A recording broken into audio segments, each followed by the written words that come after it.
Hello viewers, तो स्वागत है मेरे वीडियो लेक्चर सीरीज़ में। हम लोग कर रहे थे complete polity for government exam. और कल के लेक्चर में हमने देखा था कि हमने काफ़ी लेक्चर्स अपने निपटा दिए थे और फंडामेंटल राइट्स जितने भी हमारे थे हमने कंप्लीट कर लिए थे। और बचे हुए इनके आसपास के जो आर्टिकल्स हैं जो कि रह गए थे, जैसे कि आर्टिकल 12 हुआ, 13 हुआ और 33 हुआ, 34 हुआ और 35 हुआ। तो भैया इन आर्टिकल्स को भी निपटाते हैं। तो भैया सबसे पहले बात करने वाले हैं आर्टिकल 12 के बारे में। तो आर्टिकल 12 के अंदर भैया डेफिनेशन दी है स्टेट की। तो भैया हमने जैसे कि अपने पिछले लेक्चर्स में बात की थी, कभी कभी हम लोग बात कर रहे थे स्टेट को एज अ कंट्री के तौर पर, फिर कभी कभी बात कर रहे थे स्टेट को राज्य के तौर पर। तो भैया क्या है इसकी डेफिनेशन हम लोग समझते हैं अब। तो भैया इस आर्टिकल 12 में डेफिनेशन दी गई है आर्टिकल स्टेट की। तो भैया स्टेट की डेफिनेशन हम लोग देखें तो तीन प्रकार से हम लोग देखते हैं। सबसे पहले अगर बात करें कंट्री के लेवल पर, अगर स्टेट की डेफिनेशन देखें तो इसका मतलब क्या होता है। स्टेट का मतलब होता है यूनियन एग्जीक्यूटिव और यूनियन लेजिस्लेचर। इसका मतलब क्या होता है, यूनियन एग्जीक्यूटिव का मतलब होता है केंद्रीय कार्यपालिका, जिसे हम लोग हिंदी में क्या कहते हैं, एक तरीके से गवर्नमेंट ऑफ इंडिया कहते हैं।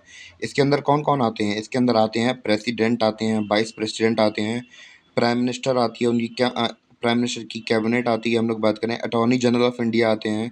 और अगर हम लोग बात करें वही यूनियन लेजिस्लेचर की, तो यूनियन लेजिस्लेचर को हम लोग बोलते हैं हिंदी में केंद्रीय विधायिका, जहाँ पे जैसे कि आपको पता है कि संसद भवन को हम लोग कहते हैं यूनियन लेजिस्लेचर। लेजिस्लेचर जब भी आ जाए तो भैया वही समझ लीजिए पार्लियामेंट वगैरह की बात कर रहे हैं, जहाँ पे लोअर हाउस और अपर हाउस वगैरह होते हैं और प्रेसिडेंट होते हैं। तो यहाँ पे यूनियन लेजिस्लेचर के अंदर हमें पता है राज्यसभा है और लोकसभा है और हमारे प्रेसिडेंट होते हैं। तो भैया इन दोनों को मिला के क्या कहते हैं, स्टेट कहते हैं। यानी कि कंट्री के लेवल पर हम लोग इन्हें स्टेट कब कहते हैं, जब यूनियन लेजिस्लेचर और यूनियन एग्जीक्यूटिव साथ में मिल जाते हैं, तो भैया इसे हम लोग स्टेट कह देते हैं। तो क्लियर हुआ। अब भैया राज्य के लेवल पर राज्य को देखते हैं, यानी कि स्टेट लेवल पर स्टेट को देखते हैं। स्टेट की डिफिनीशन हम लोग देख रहे थे। तो जैसे कि हमने ऊपर देखा तो वैसे ही हम लोग नीचे देखेंगे। वहाँ पे भैया स्टेट एग्जीक्यूटिव पे भैया हम लोग पता है कि प्रेसिडेंट, वहाँ पे प्रेसिडेंट होते हैं। अब वही उन प्रेसिडेंट को रिप्रेजेंट कौन करते हैं स्टेट के अंदर, गवर्नर रिप्रेजेंट करते हैं। भैया सेम आ गया, सीएम आ गया, गवर्नर आ गया, सीएम आ गया उनके। तो भैया स्टेट लेवल पर हमने देखा प्रेसिडेंट को कौन रिप्रेजेंट कर रहे थे, गवर्नर, और प्राइम मिनिस्टर को कौन रिप्रेजेंट कर रहे थे, चीफ मिनिस्टर। और कम वहाँ पे हम लोग बात कर रहे थे, वहाँ पे कैबिनेट थी। और यहाँ पे काउंसिल ऑफ मिनिस्टर आ गई। और वहाँ पे अटॉर्नी जनरल ऑफ स्टेट थे, सॉरी अटॉर्नी वो एजीआई। यहाँ पे आ जाएंगे AGS, attorney general of state. तो जैसे कि यहाँ पे अटॉर्नी जनरल ऑफ इंडिया थे, यहाँ पे अटॉर्नी जनरल ऑफ स्टेट है, ठीक है। और साथ में आती है स्टेट लेजिस्लेचर। तो स्टेट लेजिस्लेचर आपको पता है कि विधानसभा और विधान परिषद होती है, और प्रेसिडेंट को रिप्रेजेंट करने के लिए गवर्नर होता है। जैसे कि पार्लियामेंट सिस्टम चलता है वैसे ही रहता है, ठीक है। उम्मीद है कि आपको समझ में आ गया हो स्टेट लेवल पर भी। तो भैया अभी तक हमने देखा कि देश के लेवल पर तो भैया हमने प्राइम मिनिस्टर, प्रेसिडेंट वगैरह को देख लिया। स्टेट लेवल के ऊपर हमने चीफ मिनिस्टर, गवर्नर को देख लिया। अब भैया लोकल लेवल पर जैसे कि हम लोग बात करें, आप लोग शहरों में रहते हैं या फिर कुछ लोग गांव में रहते हैं। तो भैया जो गांव में रहते हैं वहाँ पे जो गवर्नमेंट होती है, जैसे कि हम लोग बात करें ग्राम पंचायत हुई। शहरों में रहते हैं तो भैया म्यूनसिपैलिटी हुई। तो भैया यही क्या है, हमारे लिए स्टेट हो जाएंगे, यानी कि ग्राम पंचायत, म्यूनसिपैलिटी और डिस्ट्रिक्ट बोर्ड। ये क्या है, लोकल लेवल पर स्टेट की डेफिनेशन को रिप्रेजेंट करते हैं। तो क्लियर हो गया, तीन प्रकार से हमने देख लिया, कंट्री लेवल पर, स्टेट के लेवल पर और लोकल लेवल पर। हमने तीनों लेवल पर स्टेट की डेफिनेशन को देख लिया, कौन कौन से और कैसे कैसे कहते हैं स्टेट। तो भैया आप बात करेंगे अपने अगले आर्टिकल, जिसका नाम है आर्टिकल 13 हमारा है। इसके अंदर आता है जुडिशियल रिव्यू, यानी कि सुप्रीम कोर्ट के पास भैया पावर है कि वो पार्लियामेंट के अंदर बने हुए कानूनों को चेक कर सकता है। और अगर वो कॉन्स्टिट्यूशन के हिसाब से नहीं है तो भैया उसे नल एंड वाइड यानी कि ख़त्म कर सकता है। तो भैया जैसे कि हमें पता है कि हमारा जो संविधान लागू हुआ था वो 26 जनवरी 1950 को लागू हुआ था। और इसके बाद हम लोग बात करें कि बहुत सारे कानून बनाए गए, हमारा संविधान लागू हो गया था। तो इससे पहले के जो लॉज थे वो क्या है, उन्हें क्या बोलते हैं, प्री कॉन्स्टिट्यूशनल लॉज। और हम लोग बात करें कि जो इसके बाद बने वो है पोस्ट कॉन्स्टिट्यूशनल लॉ, यानी कि हमें आज़ादी के बाद जो बने 1950 के बाद जो बने वो है पोस्ट कॉन्स्टिट्यूशनल लॉज, ठीक है। आपने ये देखा। तो भैया पोस्ट कॉन्स्टिट्यूशनल लॉज की बात करते हैं। तो भैया ऐसे कानून जो कि हम लोग बात करें, ऐसे कानून जो कि कॉन्स्टिट्यूशन के हिसाब से नहीं होते हैं। तो अब पार्लियामेंट ने पास करा दिया भैया और लॉ बन गया वो। अब भैया सुप्रीम कोर्ट होती है भैया, वो अब ऐसे कानूनों को जुडिशियल रिव्यू के अंडर लाती है और लाएगी और देखेगी, समझेगी, परखेगी कि भैया अगर ये कोई कोई कानून निकला है, तो अगर ये हम लोग बात करें कॉन्स्टिट्यूशन के हिसाब से है तो भैया इसे पास करने देगी, मतलब कोई दिक्कत नहीं होगी। अगर ये कॉन्स्टिट्यूशन के हिसाब से नहीं है, संविधान के हिसाब से नहीं है, तो भैया उसे नल एंड वाइड कर दिया जाएगा, ठीक है। और अगर हम लोग बात करें कि अब प्री कॉन्स्टिट्यूशनल लॉ यहाँ पे क्यों लिखा है, तो भैया अंग्रेज़ों के समय पे, अब हमें पता है कि अंग्रेज़ हम पे पहले राज करते थे। अंग्रेज़ों के समय पे ऐसे कुछ कानून बने थे जो कि संविधान के हिसाब से सही हैं, अभी भी सही हैं संविधान के हिसाब से, तो उन्हें रहने दिया। उन्हें कहा गया कि भैया काहे के लिए फालतू में हटाओ, सही तो बने हैं। अगर वो कुछ कानून ऐसे थे जो खराब थे, जैसे कि अगर हम लोग बात करें कि एक कुछ कानून ऐसे थे, किसी पर्टिकुलर कम्युनिटी के बच्चों को पढ़ना देना अलाउड नहीं था, तो भैया ऐसे कानून को हटा दिया गया। तो अब ऐसे मतलब सुप्रीम कोर्ट के पास भैया पावर है कि वो पार्लियामेंट को आईना दिखा सकती है कि भैया आपने जो कानून बनाए हैं, आपने जो लॉ बनाए हैं, वो कुछ ना कुछ हद तक गलत हैं। तो गलत वो आईना दिखा सकती है, भले ही चाहे पार्लियामेंट के पास पावर हो कि भैया जो सुप्रीम कोर्ट है उसका स्ट्रक्चर बदल दे, फिर भी जो जुडिशियल रिव्यू के तहत जो उनके पास पावर है सुप्रीम कोर्ट के पास, तो आईना दिखा सकता है सुप्रीम कोर्ट किसको, पार्लियामेंट को। तो भैया अब हम लोग ये देख लिया कि भैया सेंट्रल गवर्नमेंट को बना रही है, तो भैया सुप्रीम कोर्ट देख रही है। वही अगर स्टेट लेवल पर अगर हम लोग बात करें कि स्टेट लेवल पर भी तो कानून बनते हैं, तो वहाँ पे अगर जुडिशियल रिव्यू की बात करें, तो भैया वहाँ पे हाई कोर्ट जुडिशियल रिव्यू कर सकता है। जैसे कि हम लोग सेंट्रल के लेवल पर देखते हैं, तो वैसे ही अब स्टेट के लेवल पर भी होता है। तो उम्मीद है कि आपको समझ में आया हो हमारा जुडिशियल रिव्यू। अब भैया बात करेंगे अपने आर्टिकल 33 की। अगर आर्टिकल 33 की बात की जाए, तो भैया restrictions of fundamental rights of some sections of the people, यानी कि हमारे पास हमारे देश के अंदर कुछ लोग, कुछ सेक्शंस ऐसे भी हैं जिनके पास फंडामेंटल राइट्स नहीं है। क्यों नहीं है, उनको समझते हैं। तो भैया पहले हिंदी में लिखा, उसको भी पढ़ लेते हैं पहले।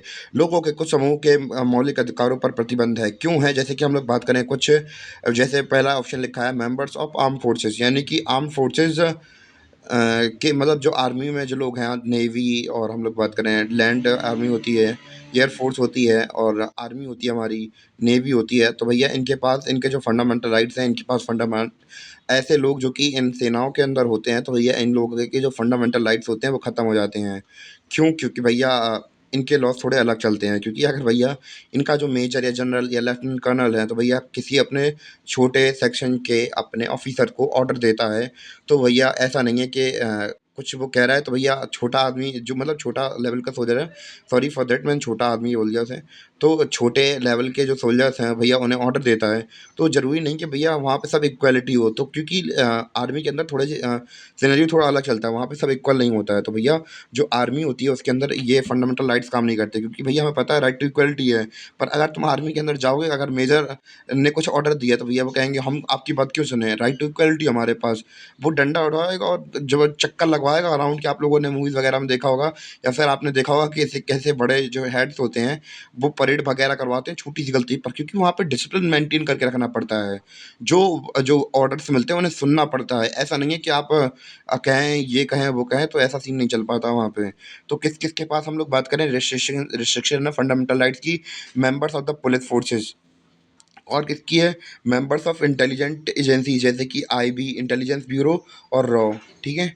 और कौन है, चौथा है मेंबर्स ऑफ पार्लियामेंट्री फोर्सेस। जैसे कि हम लोग बात करें पार्लियामेंट्री फोर्सेस कौन सी है, सॉरी पैरामिलिट्री फोर्सेस, मैंने पार्लियामेंट्री बोल दिया, I am so sorry for that. जैसे कि हमारी एआरसी है, एनएसजी है, एसएसबी है, आईटीबीपी है, बीएसएफ है, सीआरपीएफ है, सीआईएसएफ है, आरपीएफ है। तो ऐसी अलग अलग फोर्सेस की हम लोग बात करें, पैरामिलिट्री फोर्सेस की, लोगों के पास जो लोग इन सर्विसेज के अंदर होते हैं, इनके जो फंडामेंटल राइट्स होते हैं, तो भैया उनकी रेस्ट्रिक्शन लगी होती है उनके ऊपर। यानी कि जो आम लोगों के पास अधिकार होते हैं वो इन लोगों के पास नहीं होते हैं। तो भैया अब एक एक एग्जांपल से सबको समझते हैं। तो भैया आर्म्ड फोर्सेस को समझते हैं कि इनके पास अगर फंडामेंटल राइट्स होते तो क्या होता। तो भैया अब हमें पता है कि सब लोग एक जैसे नहीं होते हैं। मान चलिए एक एग्जांपल दे रहा हूँ मैं आपको, मजाक के तौर पर लेना, कोई सीरियस मत लेना प्लीज़, और हेट कमेंट मत करना। तो हम लोग बात करें कि एग्जाम्पल है, कोई आदमी है जिसे बहुत ज़्यादा बात करने की आदत है, रील वगैरह बनाने की आदत है, भैया आर्म फोर्सेस में पहुंच गए हमारे बंदे हो, ठीक है। अब भैया वो पोस्ट पे पहुंच के दिखा रहे हैं, भैया ये देखिए हम लोग यहाँ पे इतनी ऊंचाई पे बैठे हैं, हमारी पोस्ट में ये हमारे मित्र हैं, राम बाबू, श्याम बाबू और उल्का पांडे, ये वो फलान ठिकाना, अपने दोस्तों का नाम बता रहे हैं। तो भैया यही रील पाकिस्तान या फिर हम लोग बात करें दूसरे कंट्री वालों ने देख ली कि भैया ऐसा ऐसा है, यहाँ पे बंदे हैं। तो भैया अब जब उसके पास फ्रीडम ऑफ स्पीच होता, तो भैया वो रील नहीं बना रहा होता। तो भैया ऑब्वियस सी बात है, आर्मी में है तो आर्मी में डिसिप्लिन मेंटेन करके रखना पड़ता है। तो अगर वो डिसिप्लिन मेंटेन करके नहीं रखेंगे, तो भैया अब फिर अब देश के लिए सेवा नहीं कर पाएँगे। तो बस वही सीन है कि भैया उन्होंने दिखा दिया तो भई खतरा हो गया हमारे देश के लिए, हमारे जो वहाँ पे जवान हैं, उनके लिए खतरा है या नहीं कि भैया उनकी पोस्ट के बारे में सामने वाले बंदे को पता चल गया है। तो इसीलिए उनके जो फंडामेंटल राइट्स हैं, यानी कि राइट टू जैसे फ्रीडम टू स्पीच है, एक्सप्रेशन है, तो भैया नहीं है, क्योंकि भैया अगर दे देंगे तो भैया डिसिप्लिन मेंटेन नहीं हो पाएगा। तो पहला एग्ज़ाम्पल समझ में आया? तो भैया जब भी उन्हें थोड़ी बहुत पोस्ट करनी होती है तो भैया वो अपनी क्या करते हैं, अपनी नाम-वाम वगैरह छुपा लेते हैं। तो ऐसा करके वो पोस्ट वगैरह थोड़ी बहुत कर सकते हैं, पर इतना ज़्यादा है ना अलाउड नहीं होता है। तो जैसे कि अगर हम लोग बात करें अब पुलिस फ़ोर्सेस की बात करें, तो पुलिस फ़ोर्सेस में क्या सीन चलता है? तो अगर हम लोग पुलिस वालों की बात करें, तो पुलिस वालों के पास थोड़ी छूट होती है, तो ये फ़ोटो वगैरह अपलोड कर सकते हैं। तो पर इनके पास भी थोड़ी, पर इतना ज़्यादा भी कॉन्फिडेंशियल चीज़ों को भी रिवील नहीं कर सकते हैं, जो कि बताने लायक नहीं हो। तो जैसे कि आपको पता है कि हमारे देश के प्रेसिडेंट को वो फिर दूसरे कंट्री, जैसे कि आपको पता होगा, सुनने में मिलता होगा कि यूएसए के प्रेसिडेंट को बहुत सारे राज पता है दुनिया के, जो कि आम लोगों को नहीं पता है। क्योंकि भैया कुछ राज ऐसे होते हैं जो कि बहुत भयानक होते हैं। अगर लोगों को पता चल जाए तो जनता के अंदर आक्रामकता आ सकती है, या फिर हम लोग बात करें वायलेशन हो सकता है, लोग भड़बड़ा जाएँ बहुत कस के। तो भैया कुछ बातें ऐसी होती हैं जो कॉन्फिडेंशियल होती हैं। तो भैया जैसे कि आर्मी मेंबर, एक बार आर्मी मेंबर आप बन गए तो हमेशा आर्मी मेंबर बने रहते हैं। तो भैया कुछ कॉन्फिडेंशियल बातें आपको छुपा के रखनी पड़ती हैं। वैसे ही पुलिस में भी होता है कि भैया उनके पास भी राइट नहीं होते हैं। और वैसे ही इंटेलिजेंस एजेंसी, हम लोग बात करें आईबी की, अब आई वगैरह हुआ, तो आईबी वालों को तो आपको पता होगा कि भैया इनको इतनी आइडेंटिटी छुपा के रखनी पड़ती है कि भैया इनके फैमिली मेंबर को ही पता होती है कि बंदा, हमारा लड़का वहाँ क्या करता है क्या नहीं करता है। और हम लोग बात करें कि इनके ऑपरेशंस के जो हो जिनके जो ऑपरेशंस होते हैं, वो तो ये अपने फैमिली मेंबर्स को बता भी नहीं सकते हैं कि हाँ मेरा ये ऑपरेशन है। तो भैया खतरनाक होता है बहुत काम। और हम लोग बात करें, चौथा हमने बात की थी पैरामिलिट्री फोर्सेस होते हैं, जैसे कि बीएसएफ वगैरह हुआ, तो भैया इनके पास भी ज़्यादा छूट वगैरह नहीं है, मतलब फंडामेंटल राइट्स की, कि भैया इनके पास राइट्स नहीं है, पहले ही बता दे रहा मैं। और भैया ऐसी के आर्टिकल 30 के साथ भैया हम लोग लेते हैं अपनी विदाई, और उम्मीद है कि आपको चैप्टर समझ में आया हो। तो मिलते हैं अपने अगले लेक्चर में। तब तक के लिए उम्मीद है कि आप लोग सही सलामत रहें और ऐसे ही लेक्चर देखते रहें, तो जिससे कि आपका सिलेक्शन जल्दी से जल्दी हो सके। और उम्मीद है कि आपका फ्यूचर ब्राइट हो। और मिलते हैं अपने अगली वीडियो में, तब तक के लिए बाय, सी यू।